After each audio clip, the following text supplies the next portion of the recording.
తెలంగాణ ప్రభుత్వం నూతన మద్యం దుకాణాలకు లైసెన్సుల జారీకి నోటిఫికేషన్ విడుదల చేసింది. ఈ రోజు నుంచి అక్టోబర్ 18 వరకు కొత్త దుకాణాల లైసెన్సుల జారీకి దరఖాస్తులను స్వీకరిస్తారు.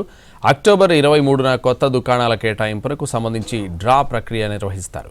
2 ఏళ్ల కాల పరిమితితో కూడిన లైసెన్సుల జారీకి నోటిఫికేషన్ ఇచ్చింది సర్కార్. తెలంగాణలోని 2620 మద్యం షాపుల లైసెన్సుల జారీకి నోటిఫికేషన్ విడుదలైంది. ఈ రోజు నుంచి వచ్చే నెల 18 వరకు దరఖాస్తుల ప్రక్రియ జరుగుతుంది. ఎస్సీ, ఎస్టీలు, గీత కార్మికులకు కేటాయించే దుకాణాలను జిల్లా కలెక్టర్లు గురువారం డ్రా పద్ధతిలో ఎంపిక చేసినట్లు ఎక్సైజ్ శాఖ తెలిపింది. దుకాణాలలో గౌడ్లకు 15%, ఎస్సీలకు 10%, ఎస్టీలకు 5% రిజర్వేషన్లున్నాయి. అక్టోబర్ 23న కొత్త దుకాణాల కేటాయింపులకు సంబంధించి డ్రా ప్రక్రియ నిర్వహిస్తారు. ఈ డ్రాలో దుకాణాల లైసెన్స్ పొందిన వారు మొదటి వాయిదా మొత్తాన్ని అక్టోబర్ 23 నుంచి 24 మధ్య చెల్లించాల్సి ఉంటుంది.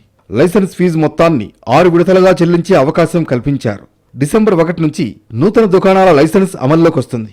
స్థానిక సంస్థల ఎన్నికల నేపథ్యంలో కొత్త మద్యం దుకాణాలకు భారీగా దరఖాస్తులు వస్తాయని ఎక్సైజ్ శాఖ అంచనా వేస్తోంది.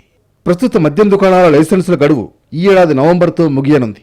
గతంలో ఉన్న 2 లక్షలు ఉన్న దరఖాస్తు ఫారం ధరను ఈసారి 3 లక్షలుగా నిర్ణయించారు. ఈ మొత్తం సొమ్ము నాన్ రిఫండబుల్ గా ప్రభుత్వం పేర్కొంది. కొత్త లైసెన్స్ కాలపరిమితి 2025 డిసెంబర్ 1 నుంచి 2027 నవంబర్ 30 వరకు అమల్లో ఉంటుంది. కొత్త మద్యం దుకాణాలకు 6 స్లాబ్ల కింద లైసెన్స్ ఫీజు నిర్ణయించింది. 5,000 జనాభా వరకు మద్యం దుకాణం లైసెన్స్ ఫీజు, 5,000 జనాభా వరకు మద్యం దుకాణాల లైసెన్స్ ఫీజు 50 లక్షలుగా నిర్ణయించారు.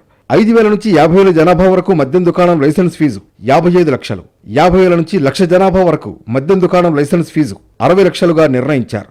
1,00,000 నుంచి 5 లక్షల జనాభా వరకు మద్యం దుకాణం లైసెన్స్ ఫీజు 65 లక్షలుగా, 5 లక్షల నుంచి 20 లక్షల జనాభా వరకు మద్యం దుకాణం లైసెన్స్ ఫీజు 85 లక్షలుగా నిర్ణయించారు. 20 లక్షల కంటే ఎక్కువ జనాభా ఉన్న మద్యం దుకాణం లైసెన్స్ ఫీజు 1,10,00,000గా నిర్ణయించారు.